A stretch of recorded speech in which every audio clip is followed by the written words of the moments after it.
우연일치인지는 모르지만 고난 사순절 어간 중에 인류는 코로나 바이러스로 고난을 당하고 있습니다. 이런 시기에 우리 그리스도인들은 주님의 고난을 더욱더 묵상하시면서 나를 위해 십자가에 죽으신 주님의 사랑과 구원의 은혜를 더 깊이 묵상하시는 시간으로 성화시키시기를 기도하고 소망합니다. 자, 4월 월상 말씀 제목입니다. 따라서 하십니다. 사람이 마음으로 자기의 길을 계획할지라도 나의 걸음을 인도하시는 분은 여호와 신이라. 아멘. 이미 잘 알고 있는 말씀입니다. 또 그리스도인들이 사랑하는 말씀이기도 하고요. 이번 4월 한 달 동안에 이 말씀을 더욱더 깊이 묵상하시면서 하나님께서 여러분의 길을 인도하시기를 기도합니다. 작년 12월에 제가 관심 있게 읽은 책 중에 하나가 세계 미래 보고서 2020년이라고 하는 책을 읽었습니다. 한 시대 목회하는 목사 입장에서 가급적이면 성경을 통해서는 영적인 통찰력을 얻고 또 좋은 서적을 통해서 또 시대의 통찰력을 얻어서 그래서 이 두 가지 통찰력이 잘 밸런싱을 이루어 우리 성도님들에게 전해주고 또 우리 성도님들이 한 시대를 믿음으로 또 살아가시면서 또 시대를 한 발 빠르게 앞서가시고 또 세상을 잘 분별하고 또 지혜롭게 잘 대처해서 또 남들보다 리더가 되고 또 하나님의 길을 열어주시는 그런 믿음과 소망으로 목사로서 할 수만 있으면 책을 좀 자주 접하려고 애를 쓰고 있습니다. 그래서 작년 12월입니다. 누구나 다 미래에 대한 관심과 준비를 하는 시기여서 어떻게 하면 내년에 세계의 또 동향이나 또 방향이 어떻게 진행될까 또 관심을 가지다가 몇 권의 미래에 관한 책들을 좀 사서 그 중에 이 한 권을 좀 읽었습니다. 그래서 이 책을 다 읽고 서평을 정리를 다 끝내고 이제 우리 성도님들에게 전해 주려고 유학을 했습니다. 저자는 제롬 글렌이라고 하는 미래학자입니다. 세계 미래연구소 기구 협의회 회장으로서 지난 40년 동안에 정치, 교육, 과학, 산업 여러 영역에서 미래를 연구한 저명한 학자이는데요. 그런 이 책에서 2020년과 그 이후에 어떻게 발전해 나갈 것인 것을 예측을 했습니다. 1장에서는 블록체인이 바꾸는 새로운 패러다임 시대가 올 것인데 이 블록체인이 첨단 기술과 융합함으로써 모든 분야의 시스템이 재편될 것임을 진단을 합니다. 2장에서는 앞으로 시대는 인공지능 AI 시대가 올 것이며 이 인공지능으로 인해서 포스트 휴먼 시대가 올 것임을 예단을 합니다. 앞으로 모든 사회의 전반적인 구조와 시스템은 인공지능이 대체할 것이며 심지어 인공지능으로 인해서 강화된 초인간적인 시대가 올 것으로 내다봤습니다. 여기에 초인간적인 시대는 거의 신적인 수준의 인간의 시대를 말합니다. 3장에서는 차세대 기술의 융합이 만들어내는 일상의 진화가 있을 것인데 예를 들어 자동차의 자율주행, 로봇과 함께하는 초연결 시대를 경험하게 될 것이라고 흥분을 하고 있습니다. 4장에서는 바이오 혁명으로 미래의 해답을 얻을 수가 있을 것이며 더 많은 생명을 구하고 인류가 한 단계 더 발전할 수 있다고 장밋빛 미래를 제시합니다. 5장에서는 우주로 확장되는 지구의 에너지 미래 시대를 예측을 하는데요. 인류는 무한대의 태양광 에너지와 해양 에너지를 통해서 지구의 에너지 문제를 해결할 것이며 우주의 시대가 활짝 열려서 우주의 미개발 자원 전쟁의 시대가 열 것이라고 예측을 합니다. 6장에서는 인간의 수명에 혁명이 일어날 것이고 인류는 더 건강해지고 더 오래 살고 더 영원한 삶을 꿈꾸게 될 것이라고 예단을 합니다. 사실 작년만 하더라도 인류는 또 한 발 앞서가는 모든 발빠른 사람들은 이런 꿈들을 꾸었습니다. 그리고 이런 시대가 올 것이라고 믿었습니다.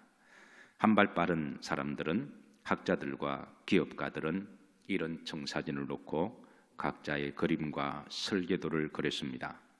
그런데 작년 말 2019년도를 보내고 2020년도를 맞이하는 12월 말쯤 되어서 이상한 보고와 소식이 일어나기 시작했습니다.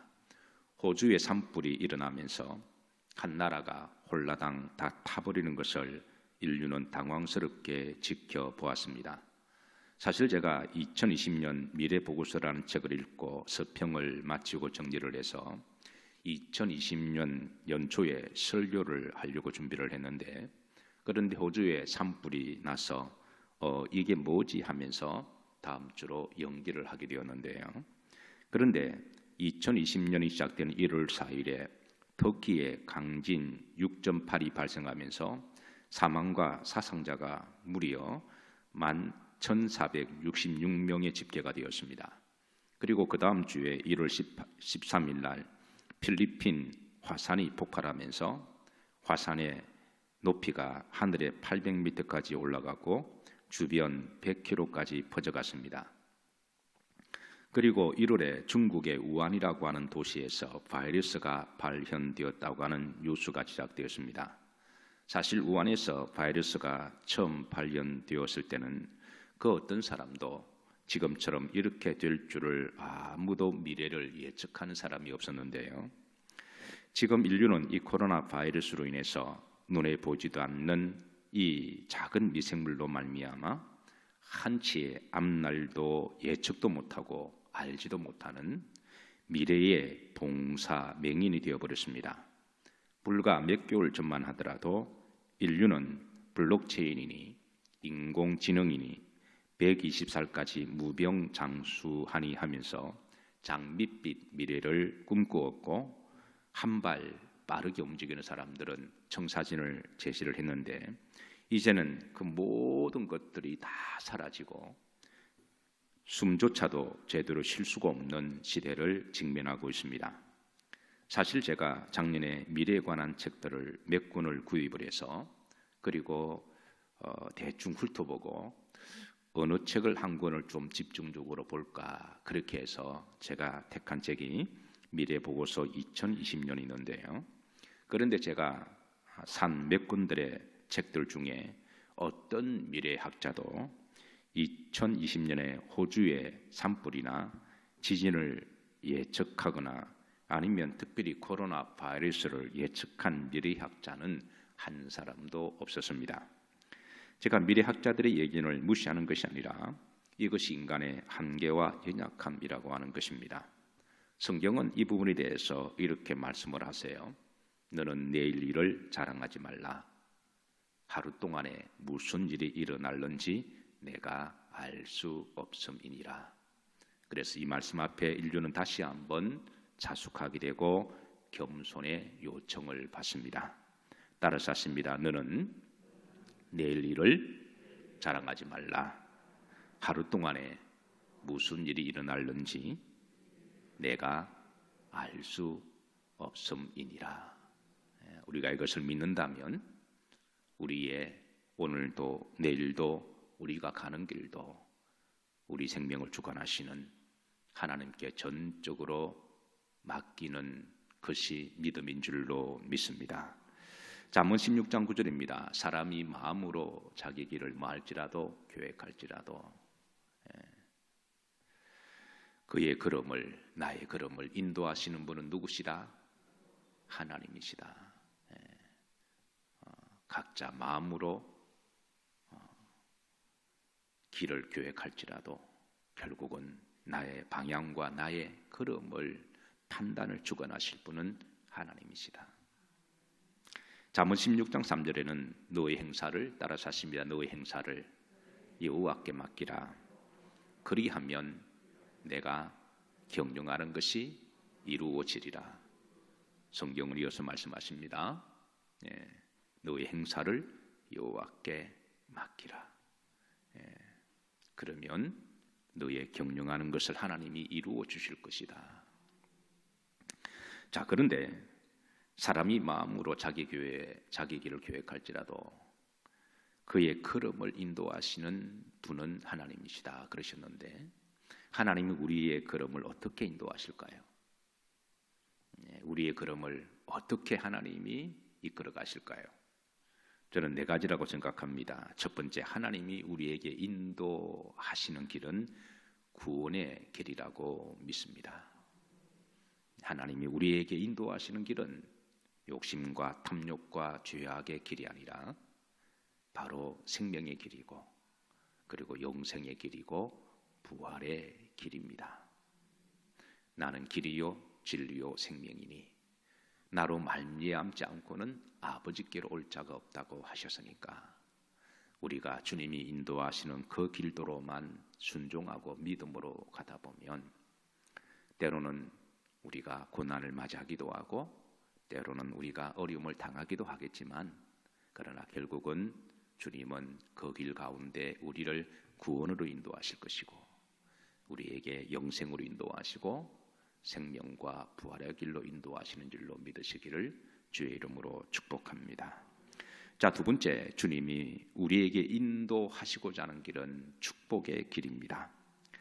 우리가 축복이라고 말할 때는 성경은 단지 물질만을 의미하지 않습니다. 물질 그 이상의 복을 담고 있는데요, 이 바라크라고 하는 복은 전 인격적인 통합적인 축복을 말씀하고 있습니다. 사랑하는 자여, 내 영이 잘된 것 같이 혼이 잘되고 범사가 잘되고 강건하기를 원하노라. 하나님은 우리에게 물질의 축복을 넘어서 평안의 복도 주기를 원하시고, 그리고 건강의 복을 주시기를 원하시고, 그리고 정신적으로도 건강한 복을 주기를 원하시고, 영적으로도 건강한 복을 주시기를 원하시고, 범사의 감사의 복을 주기도 원하시고, 그리고 기쁨의 복을 주기도 원하시고, 담대한 복도 주기를 원하십니다.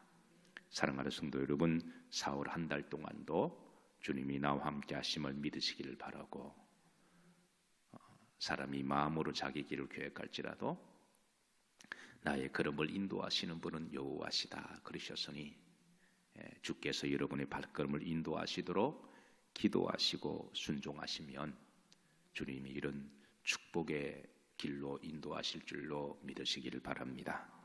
세 번째, 사명의 길입니다. 결국은 성도는 따라 사십니다. 사명 따라 사는 사람들입니다.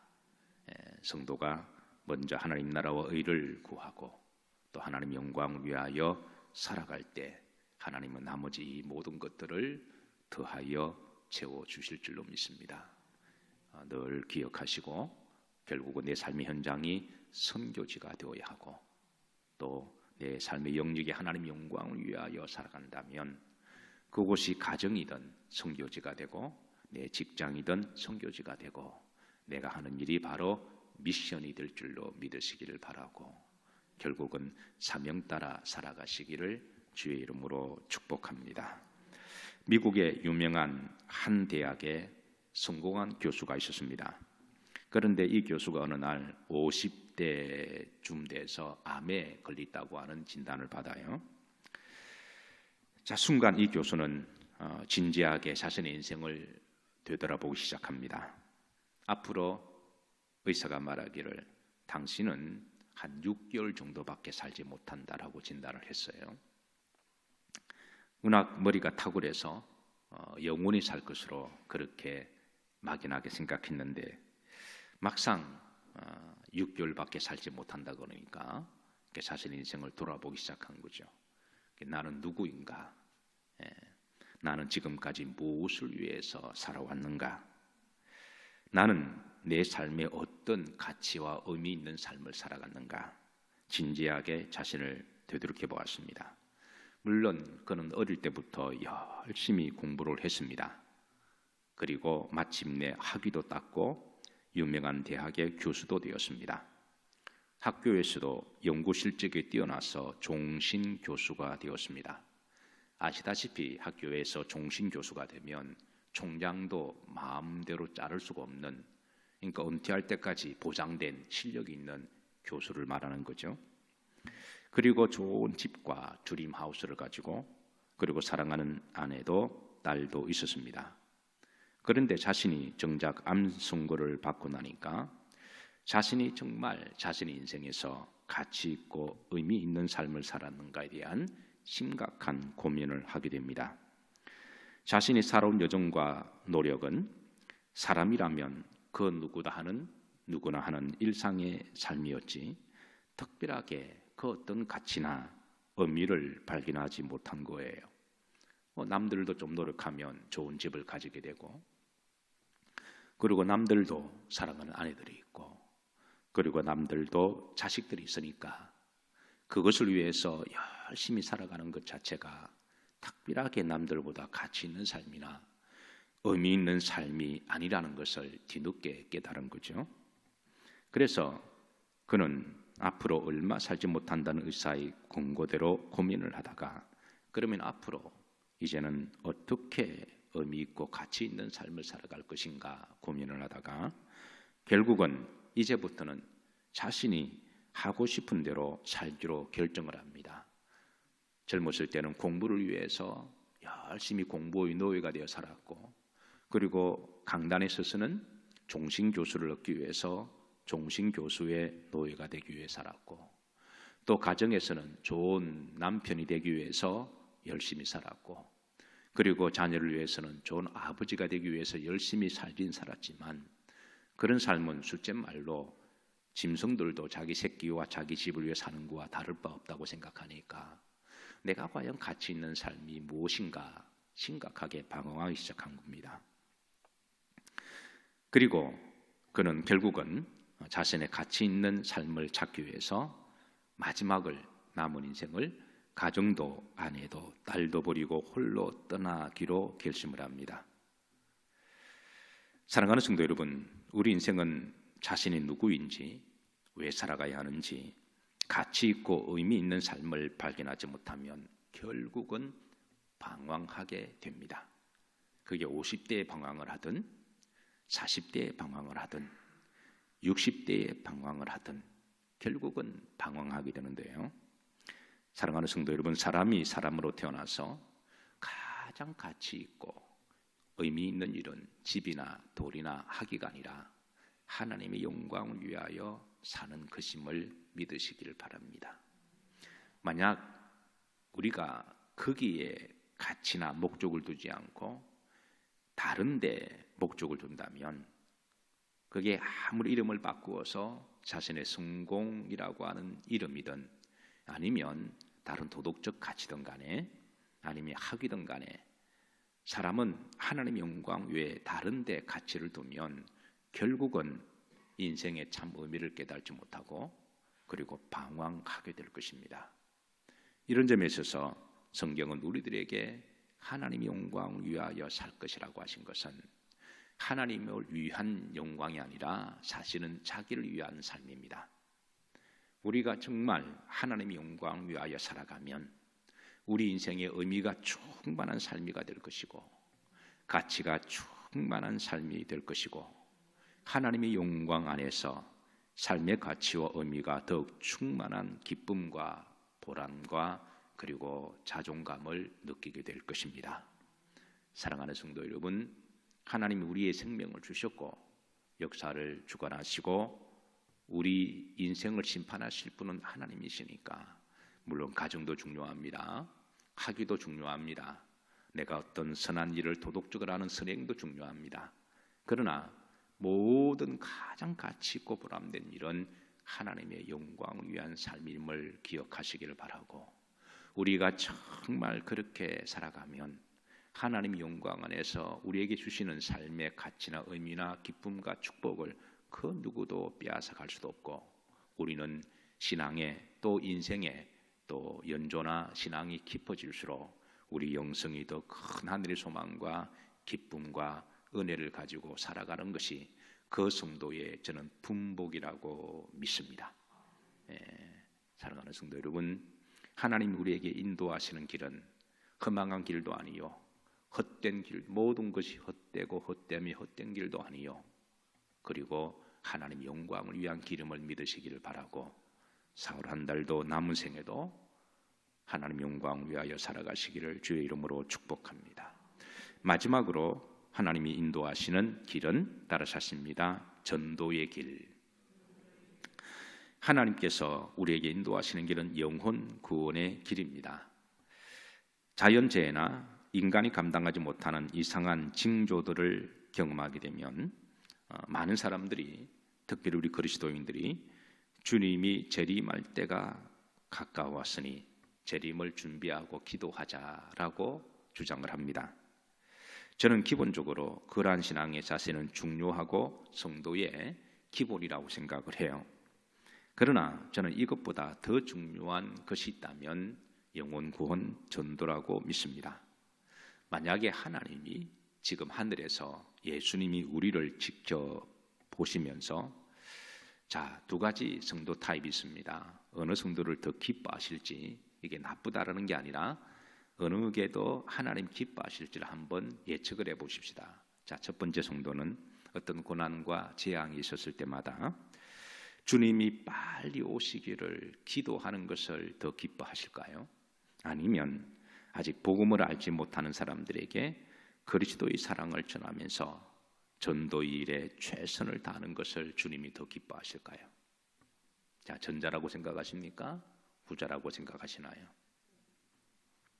한때 이상한 종말론에 빠진 사람들이 특별히 시대적으로 재앙과 고난이 있을 때마다 이것을 이용한 나머지 또 이상한 성도의 급박하는 분위기를 조성한 나머지 아무것도 하지 않고 하늘만 쳐다보면서 주님이 오시기만을 쳐다보면서 기도하는 이들이 있었습니다. 물론 주님이 재림하실 때가 되면 주님은 알아서 오실 겁니다. 그건 주님의 때고 주님이 시간을 정해놓으셨기 때문에 우리 믿는 사람들은 이것을 믿습니다. 중요한 것은 주님이 오시는 때는 주님께 맡기고 성도의 자신의 삶의 현장에서 성실과 정직하고 섬김의 삶을 살면서 주변 사람들에게 복음을 전하는 것을 주님이 더 기뻐하지 않으시겠습니까? 아무것도 하지 않고 골방에 들어가서 재난 앞에서 하늘만 쳐다보면서 오 주여 어서 오시옵소서, 그렇게 기도하는 것 자체가 나쁜 것은 아니지만 이런 것을 통해서 그동안 역사적으로 하도 이상한 이단들이 많이 나타나서 그걸 통해서 성도들에게 반사회적으로 폐쇄성을 강조하고 그리고 야릇한 급박을 주면서, 그래서 성도를 마치 한쪽에 포커스를 맞추어서 하늘만 쳐다보고 기도하는 것, 그거는 나쁜 것은 아니지만 주님이 보실 때 그렇게 하는 것보다도 내 삶의 현장에 성실과 정직하게 최선을 다하면서 일상의 삶을 살아가면서 주님이 오실 때는 주님께 맡기고 오신다 하셨으니까 내 삶의 여정에는 아직도 주님을 알지 못하는 사람들에게 우리가 열심으로 섬기고 복음 전하는 것이 주님이 더 기뻐하지 않으실까요? 여러분 각자 판단해 보시길 바랍니다. 자, 이런 비슷한 일이 사도행전 1장에 있었습니다. 이상한 징조들이 있으니까 주님의 제자들이 예수님께서 주님 마지막 때 어떤 징조가 있겠으며 주님이 언제 다시 오시겠습니까? 그렇게 묻자 주님께서는 그때는 아무도 모른다, 하나님만 아니까 그건 하나님께 맡기고 너희들은 그 유명한 주신 말씀이시죠. 오직 성령이 너희에게 충만히 임하면, 그러니까 너희들이 지금 해야 될 것은 하늘에 이상한 징조가 있으면 그거를 보고 골방에 들어가서 오 주님 어서 오시옵소서, 그렇게 반사회적으로 폐쇄적으로 그냥 그렇게 하지 말고 오직 너희들이 성령 충만함을 받고 예루살렘과 온 유대와 사마리아와 땅끝까지 다니면서 복음을 전해라. 이게 주님이 주신 말씀이에요. 항상 재난이 있거나 고난이 오거나 이상한 일들이 일어나면 이단들이 기성을 또 부립니다. 그래서 저는 또 이런 고난을 통해서 이상한 이단들이 나타나서 이상한 예언들을 하고, 그리고 마치 주님 오실 것을 이용한 나머지 야릇한 분위기를 조성해서 성도를 이상하게 겁을 주면서, 그래서 주님 오실 때가 되었으니까 두려워할지어다, 이렇게 분위기를 조성하는 것은 저는 건강한 기독교라고 생각하지 않습니다. 우리 성도들은 기본적으로 주님 오실 것을 믿습니다. 그러나 그것은 주님이 하실 일입니다. 때가 되면 주님은 오십니다. 그건 주님께 맡기고, 징조가 있든 없든 간에 우리 성도들은 신실한 믿음을 가지고 주께서 우리에게 이미 말씀하신 대로 성령 충만함을 받고 거룩한 영이 내 삶에 충만한 영성을 가지고 내 삶의 현장 예루살렘에서, 그리고 유대에서 사마리아와 땅끝까지 우리가 섬김과 사랑으로 주의 복음을 전하는 것, 그게 하나님이 더 기뻐하지 않으시겠습니까? 말씀을 마치면서 사랑하는 성도 여러분, 사람이 마음으로 자기 길을 계획할지라도 나의 걸음을 인도하시는 분은 누구시다? 하나님이시다. 그래서 너희 행사를 누구에게 맡기라? 여호와께 맡기라. 그래야만 내가 마하는 것이 경영하는 것을 이룰 것이다. 그렇게 하셨으니 사흘 한 달도 여러분의 걸음을 하나님께 전적으로 의지하시고 맡기시기를 주의 이름으로 축복합니다. 기도합니다. 사랑의 하나님, 사흘 한 달도 우리에게 생명을 주시고 또 한 달도 허락해 주시고 우리의 삶의 영역도 허락해 주심을 감사를 드립니다. 성찬의 믿음으로 살아가게 하옵시고 오늘 주신 말씀으로 살아가게 하옵소서. 사랑하는 종들의 길을 인도하여 주시고 축복의 통로가 되게 해 주옵소서. 예수님 이름 받들어 축복하며 기도하옵나이다. 아멘.